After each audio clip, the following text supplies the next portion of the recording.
Well, sometimes I look back and I just wonder, what were we thinking? What was I thinking? We went for a long, long period of time with no resources. And when I mean no resources, I mean no resources. People told us we were crazy to go all in. You know, is this really going to work? I think some of the most beautiful things can emerge through trial and through difficult times. I had been a physician for a long period of time, and I'd had a patient who came to see me, and they would ask me, Dr. Hill, what do you think about the essential oils? And I made the mistake one time of saying, I think that's one of the craziest things I've ever heard. She looked me right in the eye and she said, I am so disappointed to hear that, because that's done more for me than you or any of your colleagues or anyone has ever done for me. And it intrigued me. And over time, I became more intrigued. I became involved with essential oils. And now for the last several decades, this is all that I have focused on and all that I have done. I remember when I first came into the essential oil industry, I thought they were voodoo oils. I thought they were really, really strange. It wasn't long before I started using oils on my kids, and I was amazed at what I was able to do and how it empowered me as a mom to take charge of my family's healthcare. So I was a huge skeptic. Parents were educators. My father was a professor of physics. So I just wasn't raised anything but allopathic Western medicine. I learned over the years how effective they were and can be, especially if they're pure. When you make a claim that your product is 100% pure and you don't know that it's 100% pure, that's an integrity problem.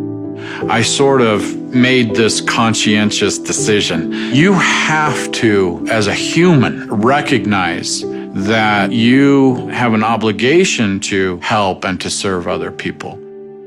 After working 10 years in the essential oil industry, I found myself leaving for integrity purposes because I knew that essential oils had to be pure. The desire of my heart was just to go home and raise my children. I've tried all the essential oils out there.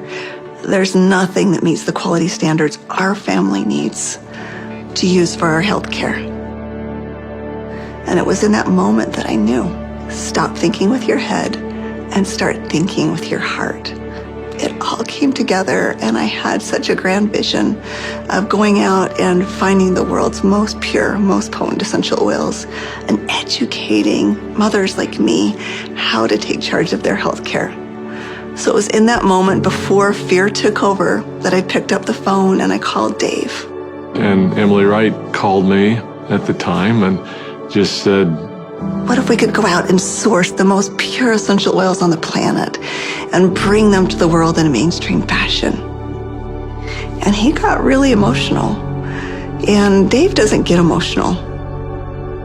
And actually it was that right then and there. That was the genesis for me. And I just kind of felt strongly like, yeah, we're going to start a company. So I hung up the phone with Dave. I picked up the phone and I called Dr. Hill. And as I called him, I still remember he kind of giggled. And I said, Doc, this isn't funny. I'm serious about this. What if we could go out and find these pure oils like we've always wanted to do? And what if we could educate people to really understand the power behind these oils? And he said, no, Emily, I'm not laughing because I think your idea is crazy. I'm laughing because I was just getting ready to call you and ask you the very same question.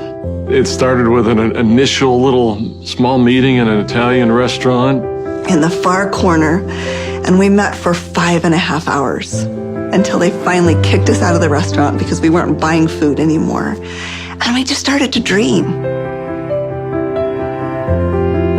We would meet anywhere we could find some space to meet. And it was in some strange places. Of course, the basement of the Normal Library was one. We got too rambunctious and they finally kicked us out of the library. Sometimes it was in the basement of our homes. I remember not telling my kids, that I was unemployed and starting a new thing, but the dad was working on a project in the basement. As I did the business plan, I started to realize that this was going to be big. I just knew that with such a good team and product that had changed our lives, we felt like this was going to be significant. So as we began in the spring of 2008, that's when we had a massive falling out with the housing market in the United States. And there was a lot of panic and a lot of fear. We looked at starting this company. The first thing you think is, I got to raise money. I've got to get capital. And we set out to do that initially. And actually ended up, the four of us, back in New York City, visiting with some very high-profile people. And as we gathered together that next morning at that conference table, and we've got, all of these Manhattan-style managers that are meeting with us, and they quizzed us for hours. Finally, at the end of the day, they looked at us and they said, "We believe that your business model is going to work. We believe that you will be successful, and we want to fund your venture. We'll give you $5 million. And we all, of course, felt extremely elated. They were willing to fund the company, but of course they were interested in 51% and control. And I just remember the feeling we had as we walked away from that conference table. And the four of us found ourselves in front of the Statue of Liberty. And I remember looking across the water. Almost as if on cue, as I recall, we all just grew somewhat silent. And as we looked out over the water, and I looked at the Statue of Liberty, what rung true to me is, we're doing this to give people freedom. And if we take their money, we can't make people free. And we can't make this dream that we have a reality, because they'll never allow us to bring the quality of essential oils that we know we have to light. Because they'll be looking for an exit strategy, they'll be looking for a return on their investment, and that can't be part of the equation. I remember standing right next to Dave Sterling, and Dave looked at me, and in kind of a somewhat shocking way, he asked me, "How much money do you have, Doc?" And I said, I don't know. And he said, "How much can you pull together?" And I said, "I don't know." And he asked each one of us in succession, and before we left the park that afternoon, we had made the decision that we were unable to take any resources from anybody, and instead, we would all leverage everything we have. We took the equity out of our homes, we cashed out 401ks, we liquidated everything we owned in order for this dream to come to fruition. And so as I expressed this to my wife, I remember very clearly, she just looked at me and said, "Well, I trust you. You'll take care of us, and we'll be fine." And we had family members even come to us to say, "You're foolish. Your family is going to be homeless." So we went all in, everything. We didn't hold anything back. We thought it would be for just a couple of months that we went without any income, but it was 13 months. Those final months, we're eating almonds and yogurt and telling our kids they can't go to dance practice and they can't play sports because we don't have enough money. But having that belief that it was all going to be worth it. And I remember a day that we had $5,000 left in our account. $5,000 because we had just put together this big oil order. And we didn't know how we were going to make payroll. We didn't know how we were going to make commissions. And just to see how doors open every single time, as long as we continued to step forward, that doors open.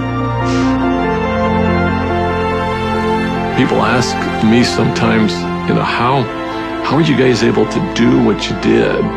And, but everybody rolled their sleeves up and we did every job. We did this job, this job, this job. I was supposed to go out and find these precious oils. So I started calling people, and every single person would say, "Of course, our oils are 100% pure." And that's when I realized almost all essential oils that are sold out there are sold through brokers. These brokers were very smart people, often having very sophisticated labs. And the oils were almost always changed.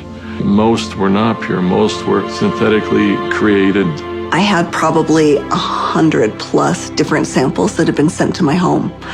And every time we would meet, Dave, Dr. Hill would say, Emily, have you found the oils yet? I'd have to say, not yet.